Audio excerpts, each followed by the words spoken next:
Consider supporting Sonic Guru Productions on Patreon for just $1 a month. Link below in the description. We're going to go. Yeah, that was Sonic board games. There's actually been many, has there? I was actually going to ask you that. I'm pretty sure there's been at least a few in the past. I didn't know the Sonic pinball thing. I have to look it up now. But I said this isn't anything too new, but I'm struggling to think what the last time they did a major release one. I mean, I know there was a Sonic Chest, which I own. And outside of the Monopoly thing as well, I can't really think of anyone else. Yeah, there's chess, Monopoly. Oh yeah, there is. There was this called Sonic the Hedgehog board game. I'm looking at it right now. There you go. It basically Roland moved a spiny mammal through 4 levels based on the game. Each player takes a turn rolling a die and moving a Sonic token, or players move the same piece throughout the game. Why the fuck would you do that? Players pick up ring tokens, relying on special squares. At the end of the first 3 levels, there's a warp zone that allows players to collect bonus coins. At the end of the 4th level, players must battle Robotnik to gain more coins at the end of the game. Battling collected coins will resolve a simple die roll, as well as each player has 3 tokens to aid them during their turn and 3 tokens to hinder their opponent. In the final battle, the winner is one with the most coins. You mean rings? Yeah. So there was a Sonic game that existed before. Yeah. But since then, I don't think there's actually been any. Like, there's a card game. There's Sonic Boom, Monopoly. Mm-hmm. There's a Japanese Alex Kidd board game. Bloody hell. Oh. And also, it's not. But there's been many Sonic themed board games. Yeah. You got the 9-in-1 puzzle, the activity pack, which basically has Snakes and Ladders and Clunk. Yeah. Oh, sorry, whatever it's called. The memory game. Monopoly, as you said. Yeah. So, Sonic the Hedgehog Monopoly and Sonic Boom Monopoly. Yeah. The regular one and then the spin-off one. Yeah. So, but this is a new one because, well, it's Kickstarter. Yeah, that's kind of the odd thing about this whole thing. Yeah. Like, from Sonic Stadium, Stat Stadium, Pocket Money as a board game purveyor, Shinobi 7 LLC will soon be launching a Kickstarter campaign for the newest board game, Sonic Battle Racers. Product is advertised as a strategic board game designed for 2 to 5 players, in which each participant takes on the role of the multiple Sonic the Hedgehog characters, rather as one freaking token. So that's great. Represented by a small figurine. So basically, you've got the main cast: Sonic, Tails, Knuckles, Amy, and Eggman, who towers over him. Yeah, he's a big lad, that man. The description is burst in action with the Sonic the Hedgehog battle racer. Select your racer, choose your route, and fight it with finish while avoiding opposing races and a variety of dangerous obstacles. Control your speed. How? Use your abilities and activate your special powers to collect as many rings as you can in an amazing race. So again, it comes to who has the most rings at the end of the race, or who gets it at the end. The base set comes with 5 figurines, Sonic, Tails, Knuckles, Amy, Eggman, along with the necessary parts to play. 3 boss packs themed around Infinite, Metal Sonic, and Shadow. Okay. Including new character figurine along with new playing tiles as span the game. 12 additional character expansions. Big Blaze, Charmy Cream, Omega, Espio, Jet, Rouge, Silver Sticks, Vector, and Wave. Yeah. So nice to see Sticks. There's no Storm. Yeah. Well, I'm surprised Big Blaze and Cream got in there. Because I don't think any render. There's no Forces renders for them. No. It would have been from older games, I think. Yeah, and judging by the images here, like I'm looking at the images, and it's well advanced, really.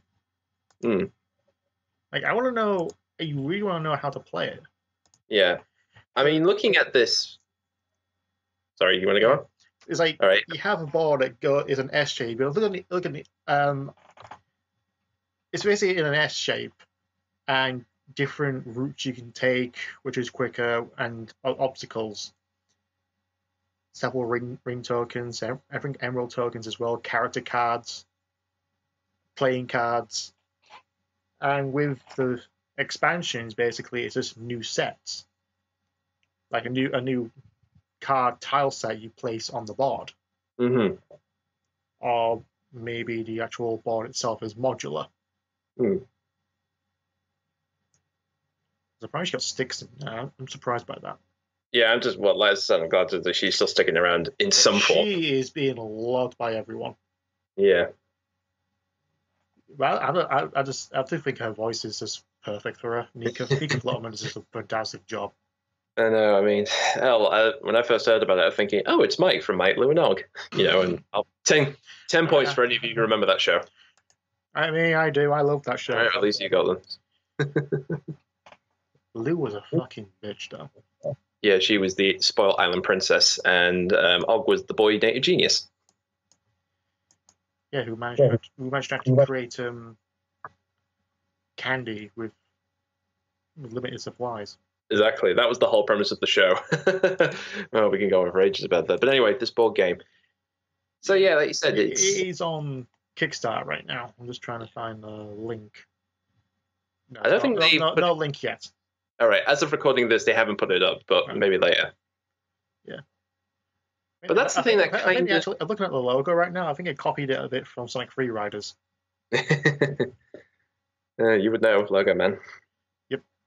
Yeah. Comes with 64 race cards, 50 ring tokens, 40 magnet tokens, 16 track sections. So yeah, I think it is modular. 16 Eggman boss cards, 15 rock tokens. They have miniatures, 5 profiles, 5 speed tokens, 4 Batnik reference cards, 1 Eggman boss profile, 1 track reference card, and a rule book. This sounds like a fun afternoon.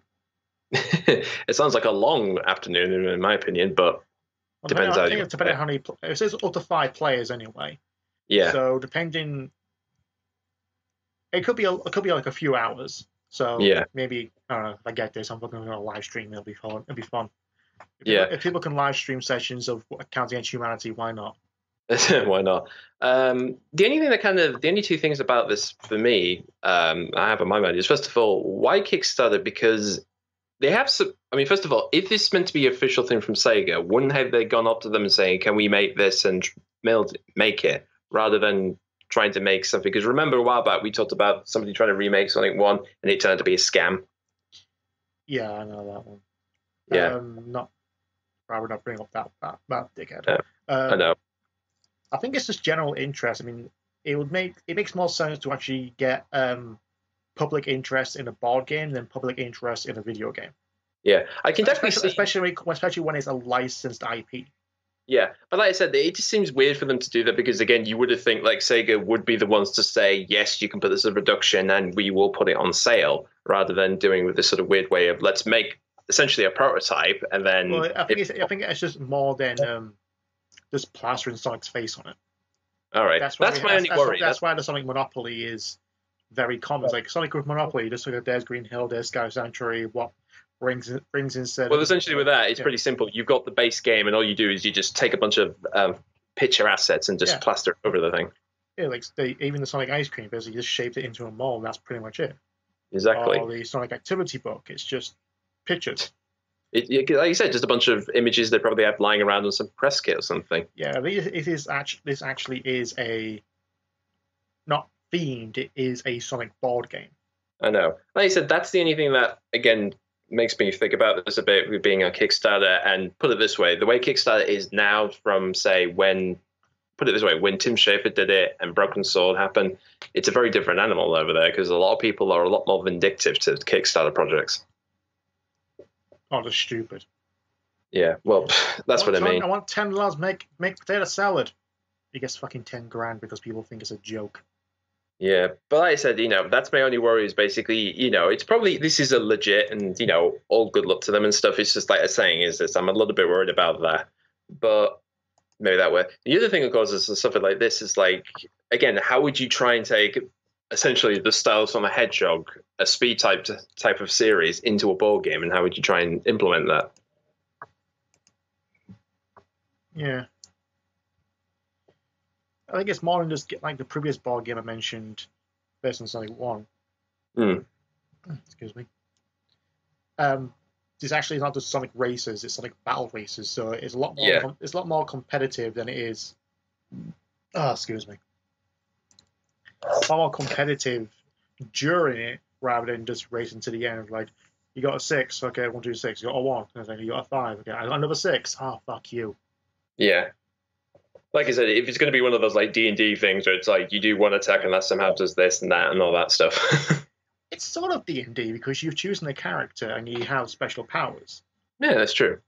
So it is more, like I said, it is a strategic race to the end rather than just racing to the end. It's not snakes on ladders.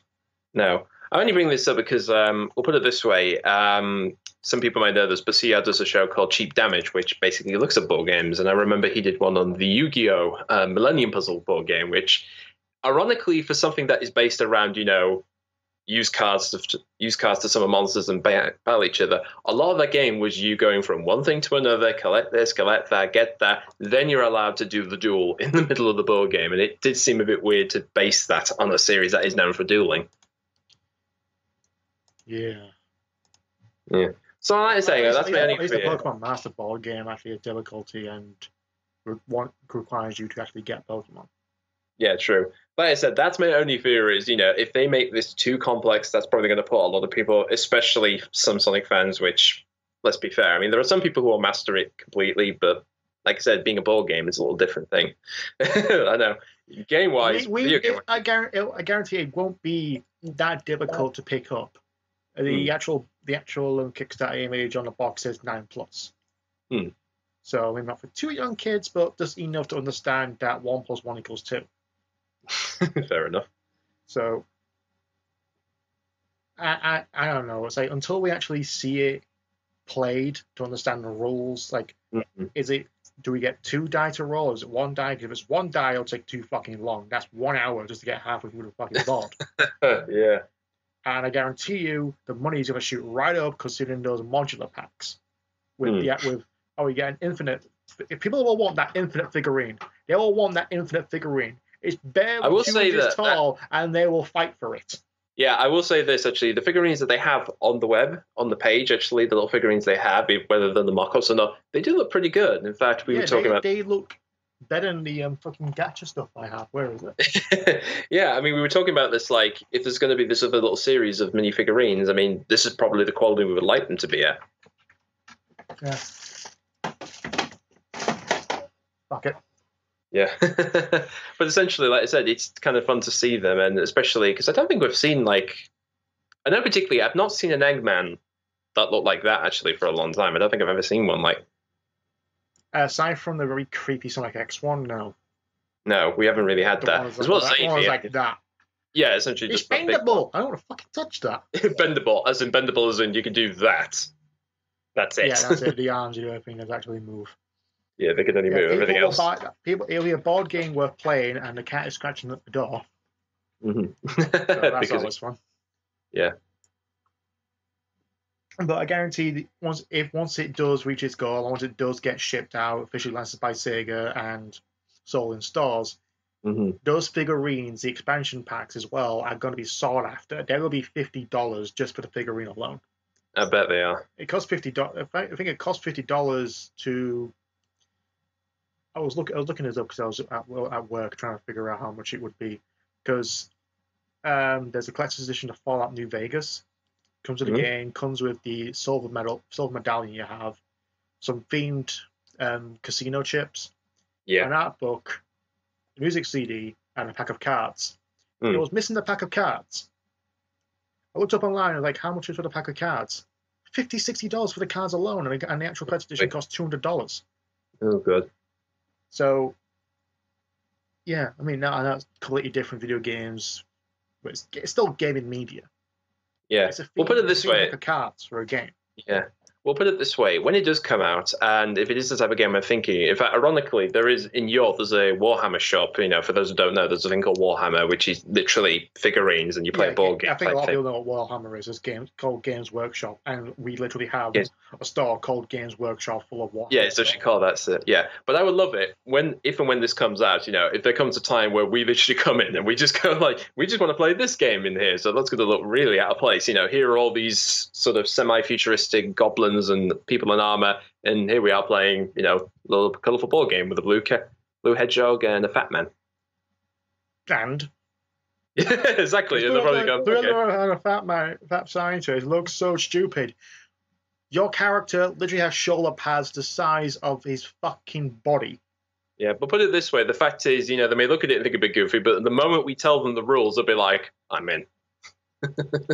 Yeah, it does with the rings and the powers. It does sound very interesting to play. Yeah. So I'll link in the I'll put the link in the description once this video goes up on YouTube. Mm-hmm. So you can check that out. Yeah.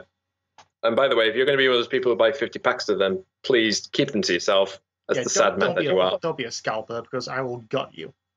Yeah. Because in all the end, you won't have money. You'll just have a bunch of boxes that you will never love. Yeah, the same thing happened to a scalper who bought 100 tickets to the movie The Interview. Oh, look what happened to that thing. Yeah, it was a laughing stock. Yeah.